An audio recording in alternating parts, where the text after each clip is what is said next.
Assalamu alaikum wa rahmatullahi wa barakatuhu. I was given a topic to speak by my teacher. The topic is how to fear none other than Allah. How to fear none other than Allah. But there is one more question that comes immediately if this question comes is there anybody else who we can be afraid of? Yes? Is there anybody else who we can be afraid of? Now, since we are very weak with our iman is very weak. That is why we are afraid of many things: financial crisis, something not working in life, and a few people, animals, dogs. I don't know what all fears we have these days. If we go on the internet and find out, we have a list of phobias. So I don't know how much the relationship is between those phobias and the fear, and there are many more words if we sit and explore in the dictionary what fear is. Now, to answer that or to speak something on that particular topic, I'm using Quran as a reference so that I can read it, and we will try to understand step by step, word by word, to know what Allah is trying to tell us, what fear is, and how fear can help us grow in our physical life and also spiritual life. So the surah that I'm opening is Surah Ahzab.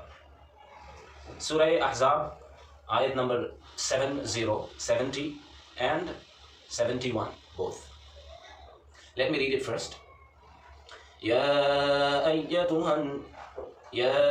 أيها الذين آمنوا اتقوا الله وقولوا قولا سديدا يصلح لكم أعمالكم ويغفر لكم ذنوبكم ومن يطع الله ورسوله فقد فاز فوزا عظيما.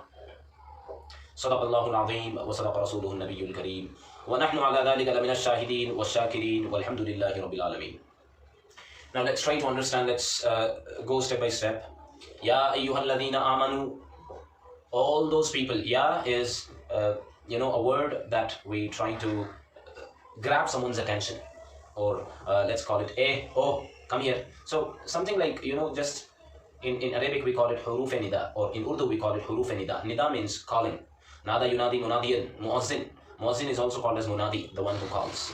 So ya is a word through which we understand that Allah is trying to grab our attention and asking us to pay attention to what He's telling to us. Ya, who are these people? Alladhina amanu, ya ayyuhalladhina amanu, all those people who have accepted me as the creator, or iman wale. So all those people, He is asking them to give their attention. So let's give our attention and try to understand here. Ya ayyuhalladhina amanu, all those people who have accepted me as the creator, ay iman walo. Ittaqullah. This is where the word fear can be translated. Taqwa can be translated as fear. But what is taqwa actually? Ittaqullah. For Allah's sake, you become a taqwi. You become a taqwa person. You become a muttaqi person. Allah is trying to tell us that. So, what is this muttaqi person? Ay iman walo, muttaqi ho jao Allah ke liye. What does it mean? It simply means taqwa cannot be expressed in any form. Taqwa cannot be expressed in any form. Let us use the word fear. Fear is a very a small word to describe what taqwa is. But so Arabic language is a very vast language and a very deep language. So let's use the word taqwa. Let's try to understand that as well. But what is taqwa? Taqwa is something that we can only express when we are alone. There is nobody else around us. Nobody else around us, and we are all alone. Only then taqwa can be expressed, which means fear. Ittaqullah.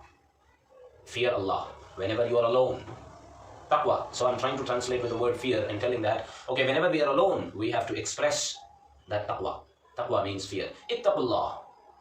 Allah said, "Aro, muttaqi ban jao Allah ke liye." Why and what should we do? وَقُولُوا قَوْلًا سَدِيدًا. And speak something kind. Speak something good. وَقُولُوا. Qulu is the pronoun for more than two people. For example, he is one person, singular, and they is plural. Just like that, qala means he said. Qala, he said. Qawl, we have heard the word qawl. Ye qawl unka hai, ye qawl unka hai. We have heard that, right? Qawl means some words. Qala means he said. Qala, two people said. Qulu, more than two people said, which means it's plural. So Allah is telling, waqulu. To everybody who are iman wala, to everybody who is iman wala, Allah is telling, وَقُولُوا قَوْلًا, words, sadidan. Sadidan means good, kind, nice, whatever translation you want to put across, please put. But وَقُولُوا قَوْلًا سَدِيدًا. Whenever you are alone, be muttaqi. Whenever you are alone, be muttaqi. Keep that fear in the heart of Allah. And whenever you are with others, whenever you are not alone, speak something nice. يا أيها الذين آمنوا اتقوا الله وقولوا قولا سديدا. أي إيمان والوں, اے ایمان والوں, اتقوا اللہ سے ڈرو جب تم اکیلے ہو. وَقُولُوا قَوْلًا سَدِيدًا, اور جب تم دوسروں کے ساتھ رہو تو اچھی بات کیا کرو. I'm adding all this, that the meaning is hidden inside, so we have to understand the meaning is hidden in the words. It's not written physically, okay, if you are along with others and if you are alone, there is nothing as such. The word itself has its meaning. Ittaqullah means taqwa cannot be expressed whenever you are with others. That is a showcase. That is simply a show kind of life that you are living for others. In front of others, you cannot stand and pee. In front of others, if you are wearing a kurta pajama and you have a cap on your head and you have such a huge beard, you cannot simply stand and eat. People will have some kind of objection. So this is not taqwa. Taqwa cannot be expressed in front of other people. Taqwa can only be expressed whenever you are alone. And whenever you are alone, Allah is with you. You cannot be alone. If you go in the deeper next step, there is no loneliness. You cannot stay alone. وَنَحْنُ أَقْرَبُ إِلَيْهِ مِنْ حَبْلِ الْوَرِيدِ. This also Allah Tabaraka wa Ta'ala says in Surah Qalam. وَنَحْنُ, we, nahnu means we. وَنَحْنُ أَقْرَبُ, we are closer. وَنَحْنُ أَقْرَبُ إِلَيْهِ مِنْ حَبْلِ الْوَرِيدِ. There is some kind of nerve here that is the closest to the person who is living inside. There is a person living inside here, and this is a body in which we live inside. So there is a nerve here, إِلَيْهِ مِنْ حَبْلِ الْوَرِيدِ. Warid is the name of the nerve, and habl means that nerve. So Allah says, we are closer to you than the habl al-warid. We are closer to you than the nerve that exists here. وَنَحْنُ أَقْرَبُ إِلَيْهِ مِنْ حَبْلِ الْوَرِيدِ. Allah Tabaraka wa Ta'ala is closer to us than the nerve that we have here. So whenever we are alone, we can express taqwa. Our actions will become purer and purer and purer if we can just keep this awareness in our mind that Allah is all the time with us. We cannot be separated. Allah is all the time with us. So taqwa should be expressed whenever you are alone. Let's move to the next verse. يُصْلِحْ لَكُمْ أَعْمَالَكُمْ وَيَغْفِرْ لَكُمْ ذُنُوبَكُمْ. يُصْلِحْ لَكُمْ أَعْمَالَكُمْ. يُصْلِحْ لَكُمْ means it's a passive fail. Fail is verb in Arabic. Fail means Arabic. Yuslih, the verb which is used here is in the passive form, which means Allah Tabaraka wa Ta'ala Himself will give you that hidayat. Yuslih lakum. We will provide that facility for those. Yuslih lakum a'malakum. A'mal means actions. So their actions will be taken care. Yuslih lakum. Yuslih lakum. All their deeds we will take care, and it is in our hands that their actions will become purer and purer and purer. وَيَغْفِرْ لَكُمْ ذُنُوبَكُمْ. غَفَرَ يَغْفِرُ وَيَغْفِرُ مَغْفِرَةُ جَنَّةٍ. وَيَغْفِرْ لَكُمْ ذُنُوبَكُمْ. And we will forgive their old actions. We will forgive all their bad actions. وَيَغْفِرْ لَكُمْ ذُنُوبَكُمْ. Dhunub means guna. وَيَغْفِرْ, dhunub here is in the plural form, which means Allah Tabaraka wa Ta'ala says, وَيَغْفِرْ لَكُمْ ذُنُوبَكُمْ. يُصْلِحْ لَكُمْ. First he begins with يُصْلِحْ لَكُمْ أَعْمَالَكُمْ. Every deed or every action that you perform is in our hands. If you follow taqwa whenever you're alone, it is in our hands. I will take care of your actions, and your actions will always be yuslih. Your actions will always be accurate and correct and good according to that particular situation. وَيَغْفِرْ لَكُمْ ذُنُوبَكُمْ. If you have done anything wrong in your past, that I will forgive. وَيَغْفِرْ لَكُمْ ذُنُوبَكُمْ. Then Allah Tabaraka wa Ta'ala proceeds with وَمَنْ يُطِعِ اللَّهَ وَرَسُولَهُ فَقَدْ فَازَ فَوْزًا عَظِيمًا. وَمَنْ يُطِعِ اللَّهَ. The person who obeys. أَطَاعَ يُطِيعُ. Itaat karna, obedience. وَمَنْ يُطِعِ اللَّهَ. First you have to obey Allah's commands. يُطِعِ اللَّهَ وَرَسُولَهُ. Immediately he says, and your Rasul. وَمَنْ يُطِعِ اللَّهَ وَرَسُولَهُ. The one who follows, the one who becomes obedient to the orders and commands of Allah Tabaraka wa Ta'ala and His Rasul. فَقَدْ فَازَ فَوْزًا عَظِيمًا. Success is not far away. Success is not far away, but the journey that you will have to follow, or that you will have to become obedient towards towards Allah's commands and His Rasul's commands, it's going to be very difficult. But once you do it, once you put into your life, once you walk that life, once you become that life from inside, once you become that person from inside, then فَقَدْ فَازَ فَوْزًا عَظِيمًا. Success or beyond success is not at all impossible. It is on your way. It is already on your way. So, يَا أَيُّهَا الَّذِينَ آمَنُوا اتَّقُوا اللَّهَ وَقُولُوا قَوْلًا سَدِيدًا. اے ایمان والوں جب تم اکیلے رہو تو اللہ سے ڈرو. اتقوا تقوی پیدا کرو. وقولوا قولا سدیدا. اور جب تم دوسروں کے ساتھ رہو تو اچھا بات کرو. ومن يطع الله ورسوله فقد فاز فوزا عظیما. اور جو شخص اللہ اور اس کے رسول کی ابتدا کرتا ہے یا اس کے رسول کی فرمانی کرتا ہے, فقد فاز فوزا عظیما. Success is not far away from you. Now, I would like to add, I'm done with the verses of these Holy Quran, and I would like to add one more thing before I finish. One is, when a small child, when a child of, let's say, 10 years or 12 years, if he is not listening to us, obedience is very much important, right? So, since the child is unaware of what is good and what is bad, he has not explored life on his own, so there are elders there to guide the child. So, the elders try to guide with words. And if the child is not listening, then the second type of technique that we use is greed. We offer some chocolates to the child and ask the child to perform that action.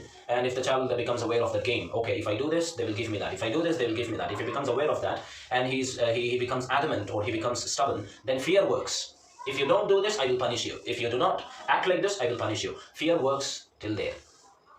Once the child understands that game also, once he becomes 18 or 19, 20, whatever age, once he becomes aware of that, fear also does not work. Fear does not work. The child will become completely a different individual, and the parents cannot force. And anything that is forced is useless. It has no core in it. It has no essence in it. It is dead from inside. Suppose you ask your child after he understands what fear is, and he does not listen to you, and you keep forcing him. He performs that action, but not with his heart. He performs that action, but not with his heart. And later on, if you keep forcing him, there is so much compulsion. Later one day, the child will become a rebellious person. He will rebel against the parents, telling that, no, my parents are wrong. Because there is fear. Anything that has come out of fear is not good. Until a certain age, it is fine. Until a certain maturity, it is fine. But once you are aware that, why should I fear Allah? Why should I fear Allah? Allah is not something that we should be afraid of. We should not be afraid of Allah. Allah has created hell, heaven, whatever that is.